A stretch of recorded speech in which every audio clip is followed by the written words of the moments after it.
ये कहानी एक ऐसे आदमी की है जो साउथ अफ्रीका के जंगलों में फंस जाता है। वहाँ के आदिवासी उसे मारना चाहते हैं और अगर उसे अपनी जान बचानी है तो उसे उन जंगलों से निकलना होगा, जो इतना आसान नहीं है। Bollywood silver screen presenting the naked pray.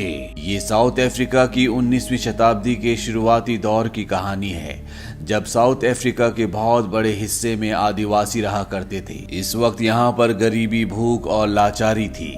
दूसरे देश से लोग आकर यहाँ पर अपना कब्जा करते, लोगों को गुलाम बनाते, यहाँ के रिसोर्सेज को अपने फायदे के लिए यूज करते। यहीं बीहड़ में हमें एक सफेद रंग का छोटा सा किला दिखाया जाता है, जहाँ से कुछ लोग बाहर निकलते हैं। इनमें कुछ आदिवासी भी होते हैं। दरअसल ये सब के सब हाथियों का शिकार करने जा रहे हैं, ताकि उनके जो बेशकीमती दांत हैं उन्हें बेचकर ये बहुत मुनाफा कमा सके। इनके साथ एक सफारी गाइड भी होता है, जो यहाँ के ट्राइब्स की आदिवासियों की भाषा जानता है। साथ ही साथ वो यहाँ पर पहले भी कई बार आ चुका है, पर इस बार वो जिस इन्वेस्टर के साथ आया है उसका नाम जॉन है, जो कि बहुत लालची है। साथ ही साथ वो बहुत एरोगेंट भी है। ये सब के सब पूरा दिन सफर करते हैं और इसके बाद एक जगह बैठ जाते हैं, जहां पर इन्वेस्टर गाइड को कहता है कि मुझे लगता है कि मुझे स्लेवरी यानी गुलामी के बिजनेस में जाना चाहिए। इस बिजनेस में बहुत फायदा है, क्या तुम मेरे पार्टनर बनना चाहोगे? गाइड कहता है नहीं, मैं अब कोई काम नहीं करना चाहता। ये मेरा आखिरी टूरिस्ट गाइड का काम है, इसके बाद मैं अपना एक फार्म खोलूंगा। इसके बाद ये सब के सब यहाँ से आगे बढ़ जाते हैं और तभी इनके सामने कुछ आदिवासी आते हैं। दरअसल जिस रास्ते से होकर अब ये गुजरने वाले हैं वो इन्हीं आदिवासियों का इलाका है। ये सभी आदिवासी शांत होते हैं, इनके चेहरे पर मुस्कुराहट होती है और बात करने का तरीका बहुत फ्रेंडली है। पर जॉन को कुछ समझ नहीं आता कि इन लोगों ने इनका रास्ता क्यों रोका है। गाइड यहाँ के तौर तरीके जानता है। वो यहाँ पर आदिवासियों के लीडर से बात करता है और जॉन को बताता है कि हमें इनके चीफ के लिए इन्हें कुछ तोहफे देने होंगे। ये एक तरह का टोल टैक्स होता है, पर जॉन साफ साफ मना कर देता है। वो कहता है कि मैं अपने रास्ते में आने वाले हर एक भिखारी को पैसे नहीं दे सकता। जॉन उसे समझाने की कोशिश भी करता है कि ये इनका इलाका है, ये हमारे लिए मुसीबत खड़ी कर सकते हैं, पर जॉन गाइड की एक बात नहीं सुनता और यहाँ पर जो आदिवासियों का लीडर होता है उसे धक्का देकर आगे निकल जाता है, जिससे आदिवासियों का लीडर गिर भी जाता है। और अब इन आदिवासियों के चेहरे पर एक अजीब सी खामोशी छा जाती है। वहीं जॉन गाइड और उसके साथ उसके जितने भी आदमी होते हैं वो उस जगह पहुंच जाते हैं जहां पर इन्हें हाथियों का शिकार करना है। ये कई सारे हाथियों का शिकार करते हैं और शिकार करने के बाद जब ये खाना खा रहे होते हैं तो गाइड को एहसास होता है कि इनके आसपास खतरा है और हमें झाड़ियों के पीछे कई सारे आदिवासी दिखाए जाते हैं। ये वही आदिवासी है जिनके लीडर को जॉन ने धक्का दिया था। ये सब के सब जॉन, टूरिस्ट गाइड और यहाँ पर उनके जितने भी लोग होते हैं उनके ऊपर हमला कर देते हैं, कई लोगों को मार भी देते हैं और जॉन को, टूरिस्ट गाइड को यहाँ से पकड़कर अपने कबीले में ले जाते हैं, जहाँ पर इन सब को बांध दिया जाता है। जॉन को एक जहरीले सांप के आगे बांध दिया जाता है। सांप उसे डस लेता है, जिससे उसकी मृत्यु हो जाती है। वहीं गाइड के सारे कपड़े उतार के इसे अपने साथ ले जाते हैं और इन्हीं आदिवासियों में से एक आदिवासी तीर चलाता है। गाइड को कहा जाता है कि तुम उस तीर तक भागो। गाइड अब भागना शुरू करता है और वो उस तीर को भी क्रॉस कर जाता है और तभी एक आदिवासी उसका पीछा करना शुरू करता है और जब वो उसके बहुत नजदीक पहुंच जाता है वो अपना भाला उसकी तरफ फेंकता है, पर गाइड बच जाता है। वो उसका भाला उठाता है और जो आदिवासी उसके पीछे आ रहा होता है उसको उसी के भाले से मार देता है। दूर से आदिवासी देख लेते हैं और अब एक और आदिवासी उसका पीछा करना शुरू कर देता है। गाइड जल्दी से उस आदिवासी को, जिसे उसने भी मारा है, उसके पैरों की चप्पल और उसका सारा जरूरी सामान लेकर वहां से भाग जाता है, पर अभी भी उसके पीछे एक आदिवासी होता है। गाइड बहुत आगे तक भागता है। वो आदिवासी लगातार उसका पीछा कर रहा होता है, पर वो उस तक पहुंचने से पहले ही थक कर वहीं गिर जाता है। गाइड यहाँ से आगे निकल जाता है।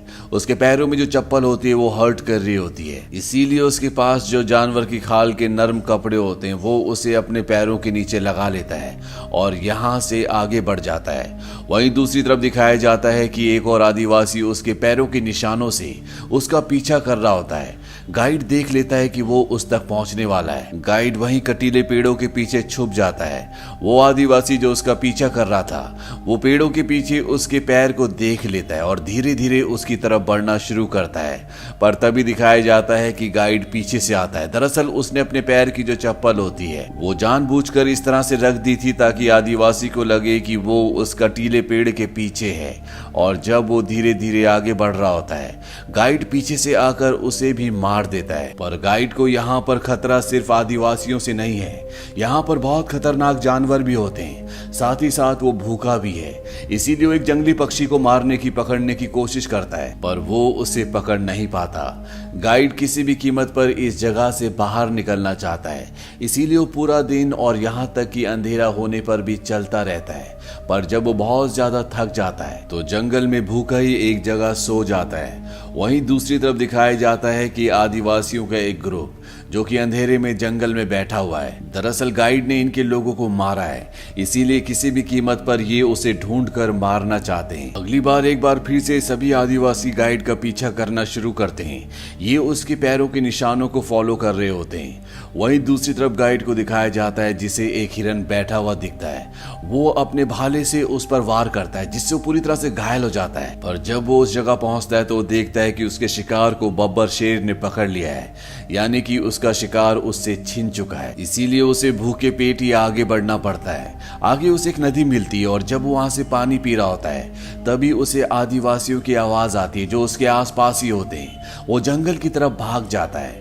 आदिवासी उस नदी तक पहुंच जाते हैं जहां से वो पानी पी रहा था। उन्हें वहां पर गाइड के गीले पैरों के निशान दिखते हैं और वो समझ जाते हैं कि वो किस दिशा में भागा है। ये सब के सब उसका पीछा करना शुरू करते हैं। ये आठों के आठों आदिवासी उसे अलग अलग ढूंढ रहे होते हैं और तभी गाइड पेड़ से कूदकर एक आदिवासी को मार देता है। और जैसे ही वो थोड़ा सा आगे बढ़ता है एक आदिवासी भाले से उस पर वार करता है जिससे वो जरा जरा सा बच जाता है। इसके बाद गाइड की और इस आदिवासी की आपस में लड़ाई होती है। टूरिस्ट गाइड मौका देखकर नीचे से मिट्टी उठाकर उसकी आंखों में फेंकता है जिससे उसे दिखना बंद हो जाता है और इस मौके का फायदा उठाकर गाइड उस आदिवासी को भी मार देता है। वहीं अब आदिवासी जब अपने दो और लोगों को मरा हुआ देखते हैं तो उनका जो लीडर होता है वो पूरी तरह से बौखला जाता है। वो कहता है कि अब हम उसे नहीं छोड़ेंगे और ये 6 के 6 आदिवासी पूरे गुस्से और आक्रोश के साथ उसका पीछा करना शुरू कर देते हैं। ये उस जगह तक पहुंच जाते हैं जहां पर गाइड थक कर बैठा होता है। ये उस पर तीर भी चलाते हैं पर वो बच जाता है।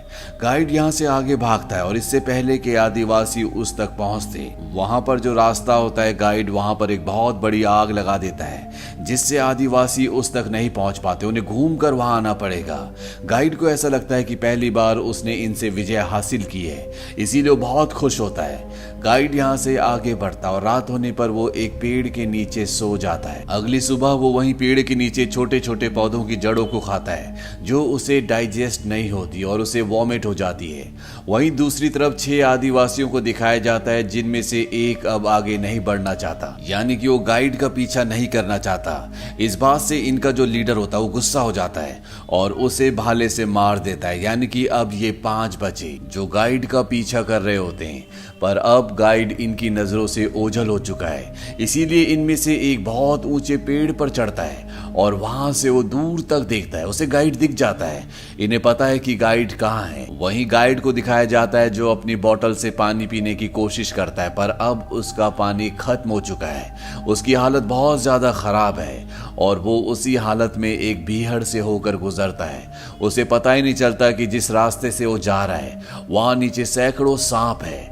पर इससे पहले कि कोई सांप उसे डसता वो अपना रास्ता बदल लेता है। वो 5 आदिवासी उसके पीछे आ रहे होते हैं पर तभी उनमें से एक आदिवासी को सांप डस लेता है। हालांकि उसका साथी उसका जहर चूस कर निकाल देता है पर अब उन्हें अपने इस साथी को छोड़कर आगे जाना पड़ता है, यानी कि अब ये 4 बचे।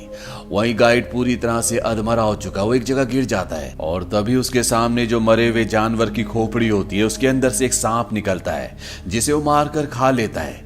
गाइड के अंदर अब थोड़ी सी ताकत आती है इसीलिए वो आगे बढ़ता है और कुछ और आगे बढ़ने के बाद उसे एक नदी दिखती है जिसे देखकर वो बहुत खुश हो जाता है। यहाँ पर वो पागलों की तरह पानी पीता है क्योंकि कई घंटों से उसने पानी नहीं पिया होता। उसकी पूरी बॉडी डिहाइड्रेट हो गई होती है। गाइड अपना आगे का सफर तय करते हुए आदिवासियों के एक गांव के पास पहुंचता है, जहां पर वो देखता है कि आदिवासी नाच रहे होते हैं, बाहर खाना बना रहे होते हैं। वो वहीं पर छुप जाता है और जब रात को कई लोग सो जाते हैं तो वो उनका खाना चुरा कर खा लेता है। अगली सुबह दिखाया जाता है गाइड वहीं गांव के पास एक गिरे हुए सूखे पेड़ के नीचे सो रहा होता है और तभी एक गोली की आवाज से उसकी आंखें खुलती है।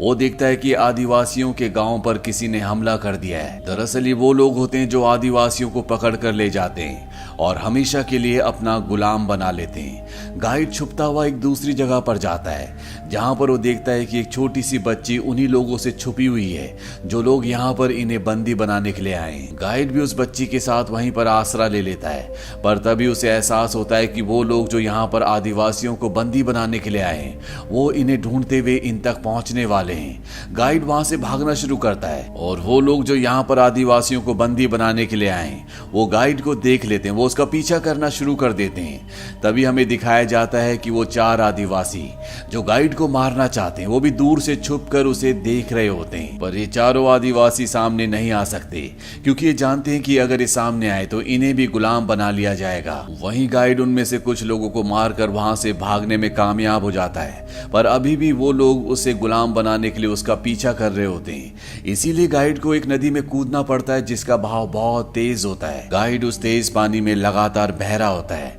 यहाँ पर कई छोटे बड़े झरने भी होते हैं जिनसे गाइड गिरकर बेहोश हो जाता है और जब वो नदी के किनारे पानी में डूब रहा होता है तभी वहां पर वही बच्ची जिसके साथ वो छुपा था वो आ जाती है और वो गाइड को वहां से निकाल लेती है। अब गाइड के पेट के अंदर जितना भी पानी गया होता है ये बच्ची उस पानी को निकाल कर उसे होश में लाती है। गाइड जब पूरी तरह से होश में आ जाता है तो वो देखता है कि वो बच्ची उसके लिए कुछ पका भी रही है। वो बच्ची इसी जंगल की है, इसीलिए उसे यहाँ पर सरवाइव करना आता है।